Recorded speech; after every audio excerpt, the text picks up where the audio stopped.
Have you ever let a flash of anger ruin your entire day? A harsh word, a rude remark, and suddenly emotions take over, throwing you off balance and leading to words you later regret. Why does anger make us feel so out of control? More importantly, how can we reclaim that control? The Stoics believed your mind, not others or circumstances, is the true battlefield. They taught that true strength lies not in shouting louder, but in refusing to react. Choose the calm over chaos, and don't surrender your peace to those who don't deserve it. This video will show you how to never let anger or frustration control you again, not by suppressing emotions, but by transforming how you respond. You'll learn battle-tested Stoic techniques to pause before reacting, detach from pointless triggers, and master your emotions like a warrior of the mind. Struggling with anger isn't weakness, it's human. Every man has faced rage and disrespect, but few know how to rise above it. This is where you change that. If you've ever felt drained by your emotions taking the wheel, this is for you. Like this video, subscribe for more Stoic strategies, and share it with someone who needs to reclaim their peace. Because when you grasp Stoicism, you don't just tame anger, you become unshakable, and that changes everything. Start by seeing emotional outbursts as habits you can unlearn. You weren't born angry. You weren't born snapping at people in traffic, slamming doors, or replaying conversations for hours. Those reactions, which now feel instinctive, were learned over years of stress, pride, and a world telling men to be tough, loud, and dominant. But real strength isn't noise, it's silence. The most powerful man in the room is the one who doesn't flinch, doesn't bark back, and doesn't let small things steal his inner peace. Anger isn't just an emotion, it's a habit. And like any habit, it can be broken. But first, you must see it for what it is. A chain reaction that persists only because you keep feeding it. Picture this: a driver cuts you off. Your boss belittles you. Your partner snaps with a biting comment. Before you can think, your mouth fires back. It's a vicious cycle. Most men stay trapped in it their whole lives, believing it's just who they are. But the Stoics saw it differently. They didn't view anger as a personality trait. They saw it as a weakness masquerading as strength. Epictetus said, "Anyone who can be provoked to anger is enslaved by it." Harsh words, but true. When you react blindly, you hand your power to whatever sparked your rage. You become predictable, manipulable, and emotionally drained. Now, imagine this scenario. You're stuck in line at the DMV for over an hour. Someone brazenly cuts in front of you.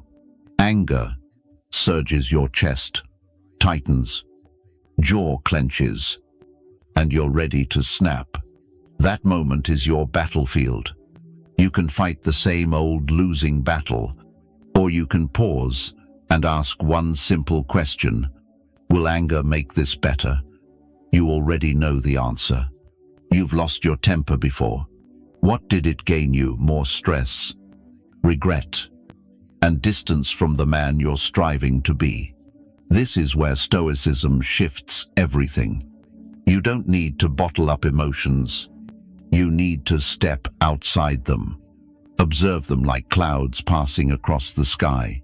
Acknowledge them, but don't let them steer you. Your mind, your rational self, is the driver. That's the strength the Stoics built through discipline. Most men go through life believing their anger is justified. They think it proves they care, that calmness is weakness or apathy. But that's not true. Anyone can get angry. It's effortless. What's hard, what takes discipline, maturity, and real grit is staying calm when the world tries to shake you. When someone disrespects you and you don't show they got to you, that's true dominance. When life throws chaos and you stand firm, that's control. So, the next time anger flares in your chest, what will you do? Pause. Take a deep breath. Remind yourself, this anger is a habit. I don't have to carry it anymore. Then, walk away not out of weakness, but because you're strong enough to not waste energy on what doesn't deserve it. You're not here to be provoked. You're here to reclaim your power. That starts not with the world changing, but with you responding differently. Respond like a man who masters his mind. Respond like a Stoic. Second, master yourself instead of trying to control others. It's easy to lash out, yell, argue, or storm out of a room. That's what most men do. When they feel slighted, they react to reclaim some sense of power. But that power is an illusion. It burns hot, fades fast, and always leaves you weaker than before. True control doesn't come from overpowering others. It comes from mastering yourself in the heat of the moment. Anger tricks you. It tells you that if you don't react, you're weak. That if someone pushes you, you must push back harder. That silence is surrender. But think back. How many times has anger actually solved anything? You yell. They yell louder. You prove your point, but lose a relationship. You win an argument, but lose sleep over what you said. In the end, you're exhausted because you were never in control. You were just reacting on instinct. Now picture this. You're in a meeting at work.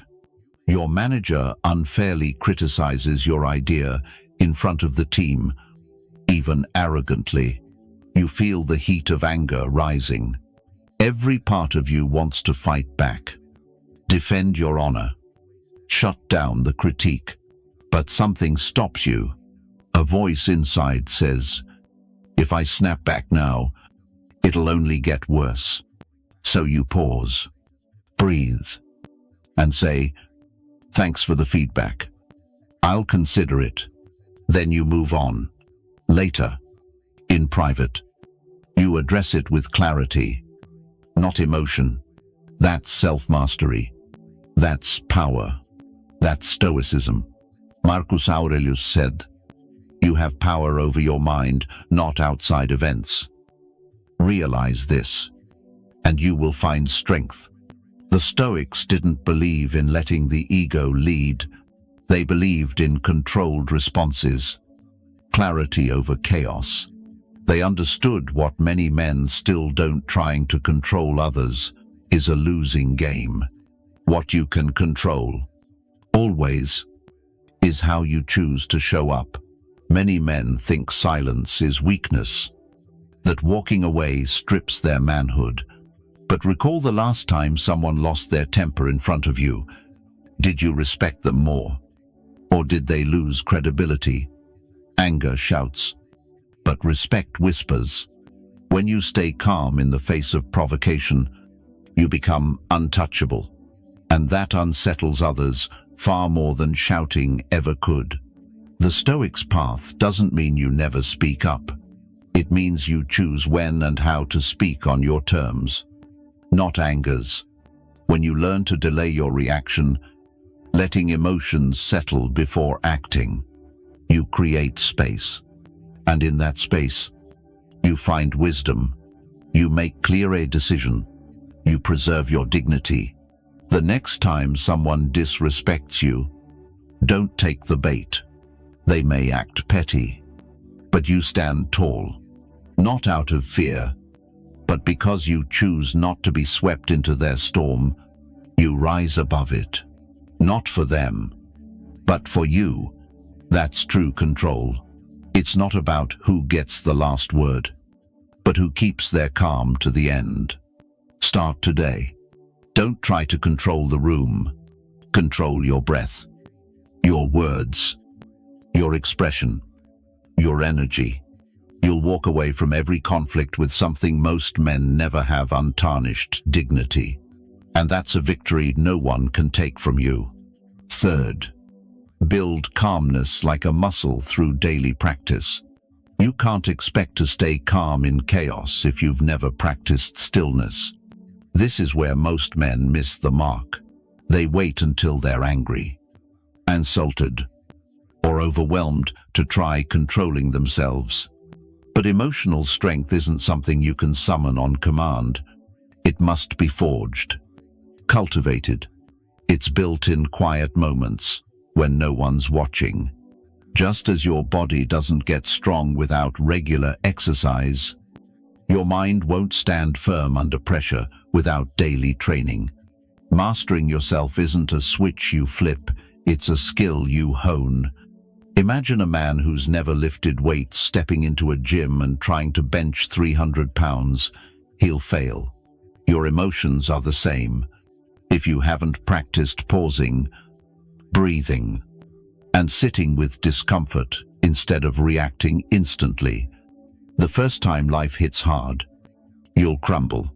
Not because you're weak, but because you're untrained.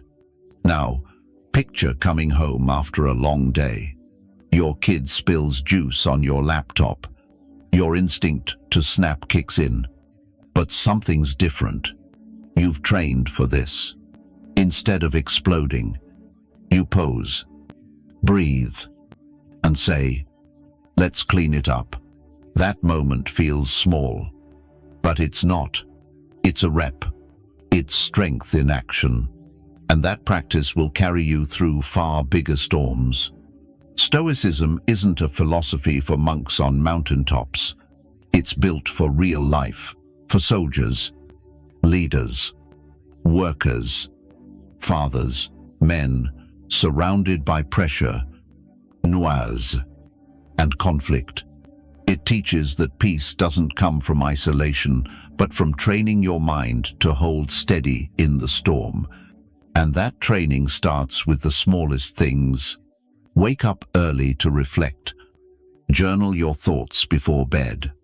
Choose silence over sarcasm when provoked.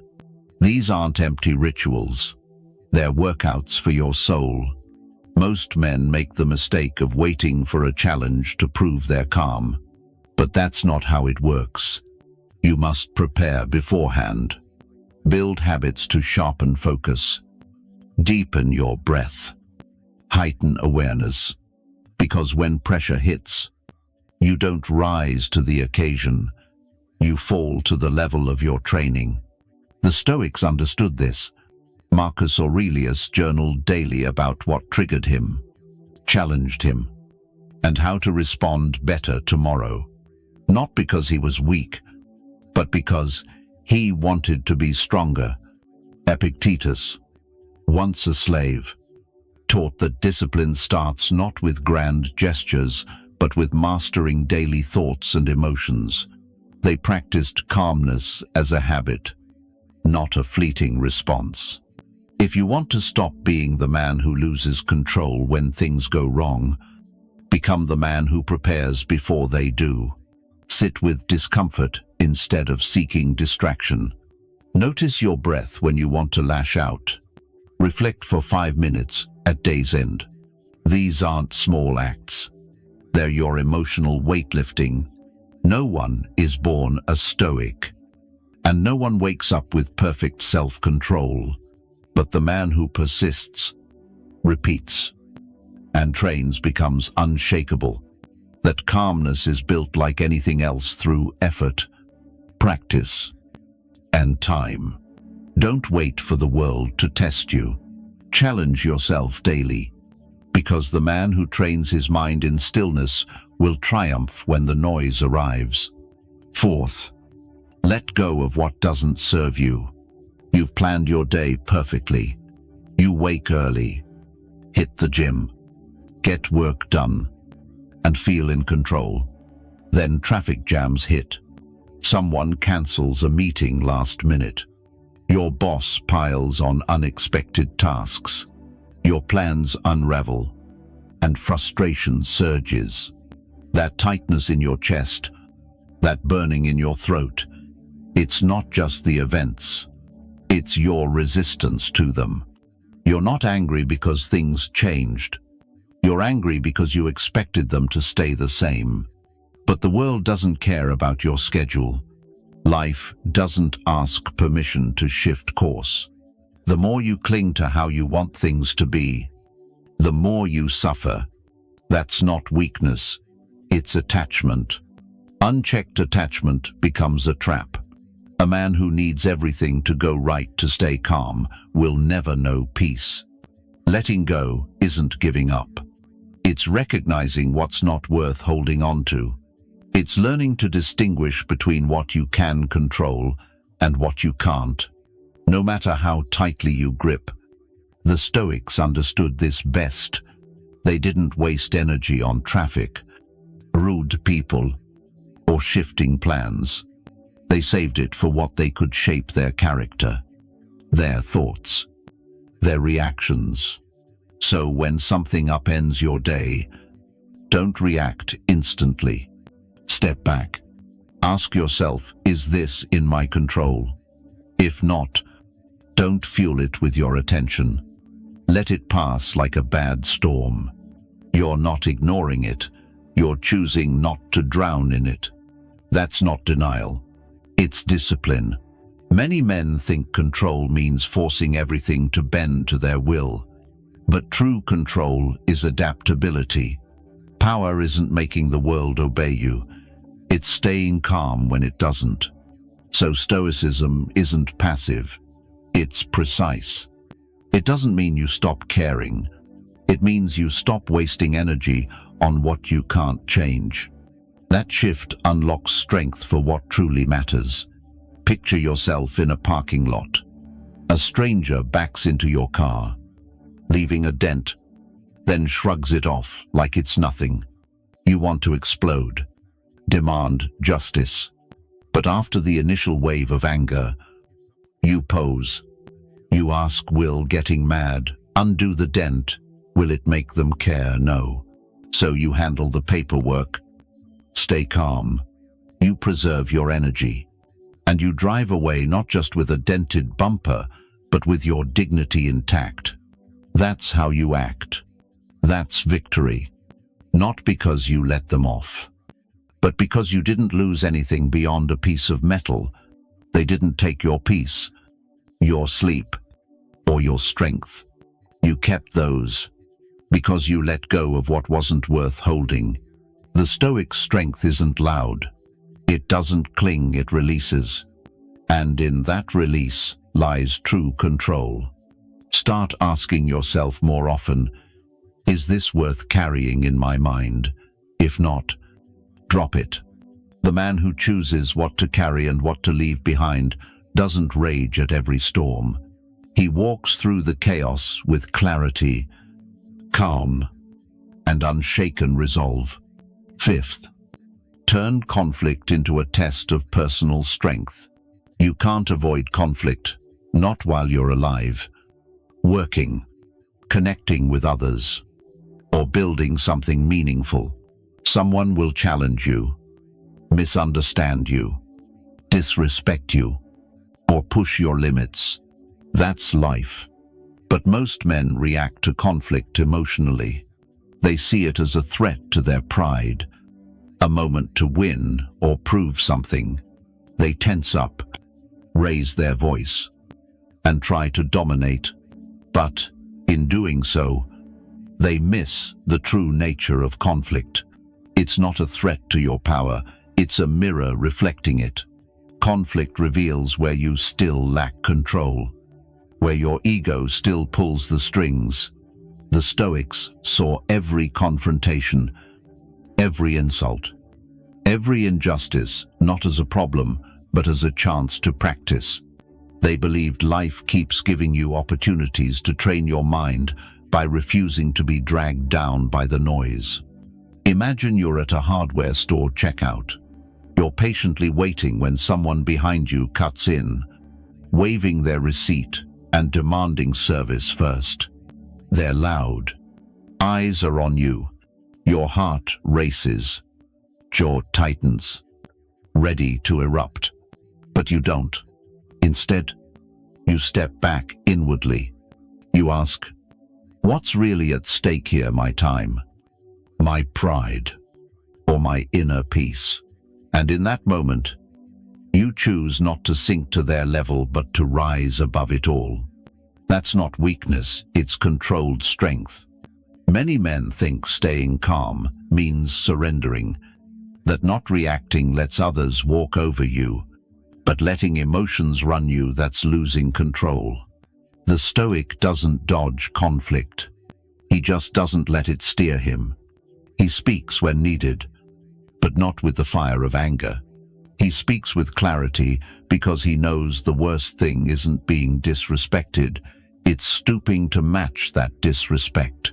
The more you see every challenge as a test not of who's right, but of who masters the moment, the stronger you become. Conflict stops being a battlefield and becomes a training ground. You stop wasting energy on petty arguments. You stop letting small people shrink your world. Instead, you use every moment to build resilience. Marcus Aurelius lived this way. He ruled an empire, faced betrayal, war, and politics, yet kept his calm. He didn't chase revenge, he chased integrity, because he knew every encounter was a chance to practice self-mastery. Not just occasionally, but every day. Men who live this way don't just survive conflict, they walk through it unchanged, unharmed. So the next time someone provokes you, try this. Instead of snapping back, stay silent. Instead of proving a point, protect your energy. Instead of letting their chaos become yours, become the calm they can't reach.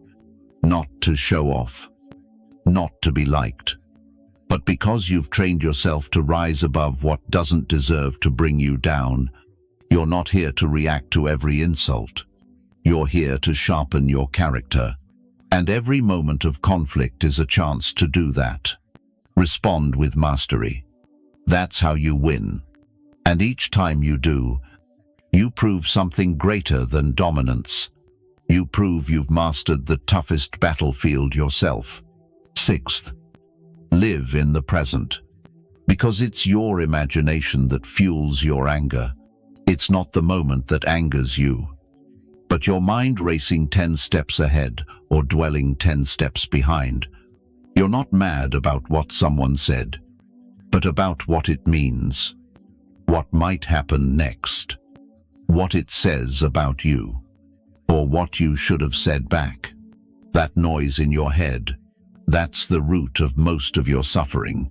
Until you learn to stop living in the past or future, you'll keep losing control in the only moment that matters. Men rarely talk about this, but it happens constantly. You get cut off in traffic. It's 3 seconds of annoyance, but in your mind, you replay it for the next 30 minutes. You imagine confrontations, yelling, showing them who's boss.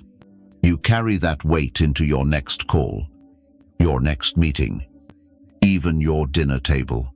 The moment's gone, but your mind drags it like a chain. That's how small things become heavy burdens, because you never learn to let go in the moment. Stoicism cuts through that mess like a sharp blade. It reminds you that you only have the present, and in this moment, there's no insult, no imagined outcome, no history to fix, just your breath, your action, your choice. Marcus Aurelius trained himself to return to the present whenever his thoughts wandered. He told himself, you could leave life right now. Let that guide what you do, say, and think, not tomorrow. not after you win an argument.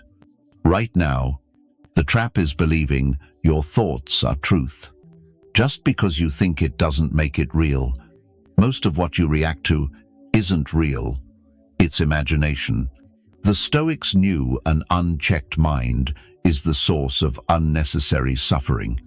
Your imagination, if left untamed, creates enemies that don't exist and arguments that never happened. Try this. You're about to face someone you don't like. You're braced for conflict, expecting disrespect.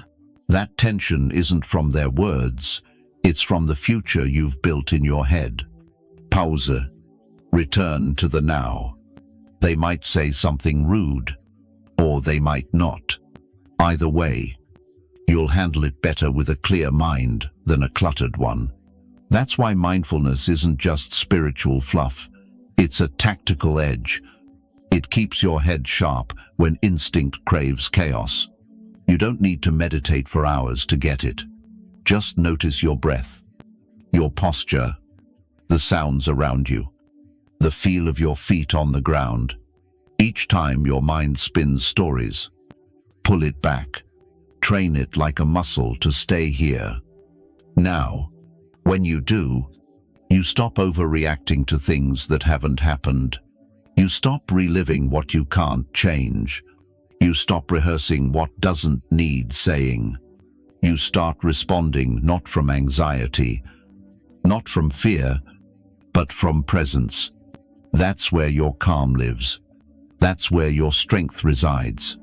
You can't control what's gone. You can't control what's coming. But you can control the present. And if you can master the present, even for a few breaths, you're not just practicing Stoicism, you're living free. That's a strength no one can take from you. 7th, release the burden of resentment before it ages you. Resentment doesn't just poison your mind, it wears down your body. You've seen it. The man who looks tired despite rest. The man who carries a heavy load, though he bears nothing physical. The man who flinches at kindness, scarred by betrayal. That weight isn't physical, it's emotional. The longer you hold on to anger, blame, or bitterness, the more it erodes your energy, clarity, and ability to feel lightness. Most men don't even see it happening. They think they've moved on because they stay silent. But silence isn't healing. And just because you don't speak it, doesn't mean it's not shaping how you talk, how you trust, how you live. The grudge you've held for 5 years still weighs on your shoulders as you sleep. The way you snap quickly when someone brushes your boundaries, that's the proof. That's why Stoic philosophers saw forgiveness not as a moral duty, but as self-preservation. Letting go isn't about approving what happened to you. It's about refusing to let it keep controlling you. Every ounce of resentment you carry steals your present peace, and no one deserves that power over your life, not even the person who hurt you. Epictetus said, "You may chain my feet, but no one, not even Zeus, can subdue my will." That's forgiveness, not accepting or forgetting, but refusing to be chained from within. Recall a moment. Someone crossed a line. Maybe they lied, walked away, or shamed you in front of others. You swore you'd never forget. And maybe you haven't. But every time you think of them, your stomach tightens. Your energy drains. Your peace slips away. That's not strength. It's self-inflicted pain. You're reliving what they did. Even though they've long forgotten, that's the trap. Thinking, holding on, protects you, when it only weakens you. The Stoics didn't see anger as armor. They dropped it like a flame in their hands, because they knew it burns the one holding it most. Forgiveness doesn't mean trusting them again. It's clearing space in your heart for something better, lighter, It all starts with a choice. Stop feeding the story of what they did. Each time you replay the pain, you deepen the wound. So don't rehearse the hurt. Start protecting your energy. You're in a break room. Someone throws a snide remark.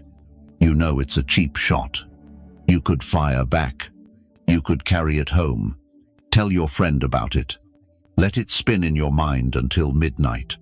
Or you can smile not out of weakness, but because you've stopped carrying burdens that aren't yours. You breathe deep. You walk away. And you leave the weight behind. That's not passivity. That's controlled strength. Knowing what's worth your energy and what isn't. When you start releasing resentment, you'll feel it in your stride, your sleep, your clarity of thought. Forgiveness isn't a favor to others, it's a gift to yourself. Let go, not for them, but so you stop dragging the past into your present. Your life ahead is longer than what's behind. Make room for it.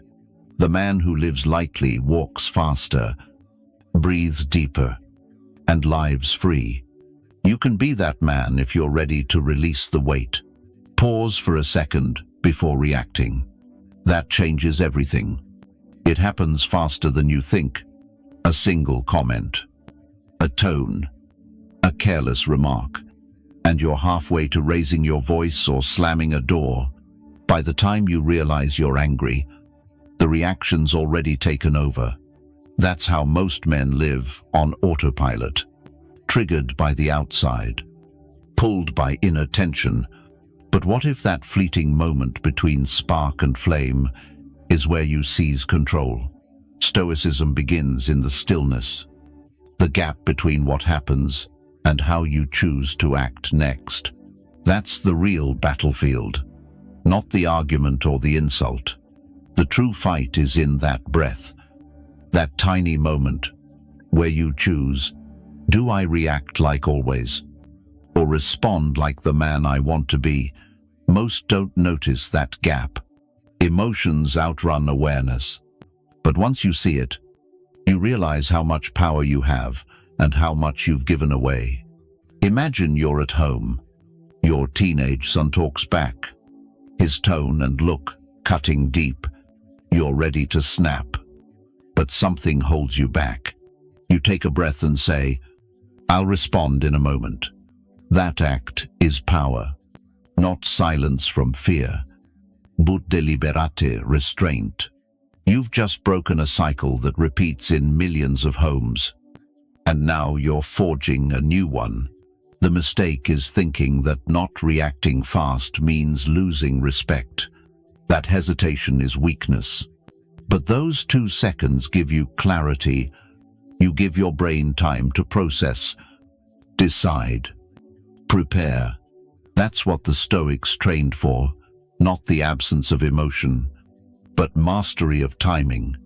Marcus Aurelius didn't say don't feel, he said don't act unless it serves something greater. And that greater thing often starts with silence.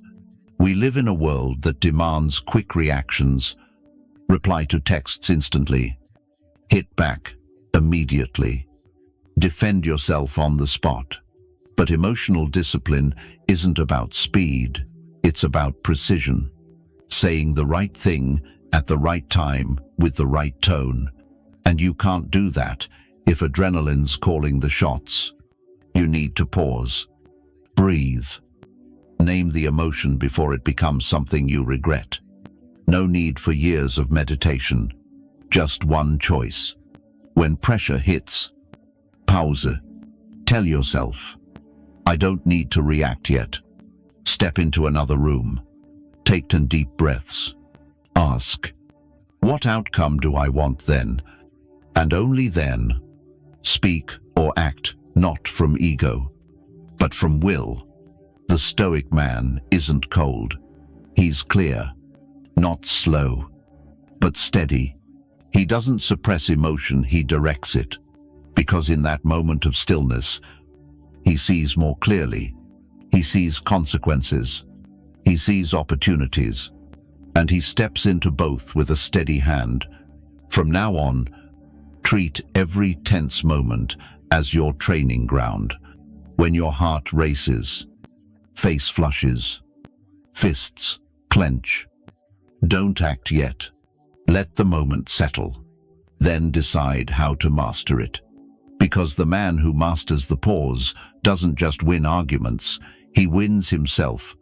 And that's a victory worth choosing again and again. Now you see, you're not a prisoner of your emotions. You're not bound by anger, resentment, or the need to react. What the Stoics taught, what men like Marcus Aurelius and Epictetus lived, is that calm isn't something you're born with, it's earned through practice. Self-control isn't denial, it's discipline. And peace isn't weakness, it's strength forged in silence. We've explored how anger is a habit you can unlearn, how true power comes from mastering yourself, and how emotional calm is built like a muscle through small daily choices. You've seen that letting go isn't defeat, but wisdom. Staying present is your best defense against stress. And every tense moment offers a window, a pause where your character is shaped. This isn't theory, it's your life. It shows in how you treat your partner, how you hold your ground in meetings, how you walk away from noise and stand firm in your values. Every moment is a chance to practice, and the more you practice, the more natural it becomes. That's how you stop being provoked by everything and become unshakable. I invite you to start today. Train your breath, guard your words, master the pause, and build a mind that can't be swayed by what's beyond your control. If this message resonates, share your story in the comments. What recent moment tested you? What did you learn from holding back? We learn by reflecting and grow by helping others do the same. Because, in the end, the man who masters his thoughts, reactions, and energy is the man who masters his life. And that's the kind of strength that endures.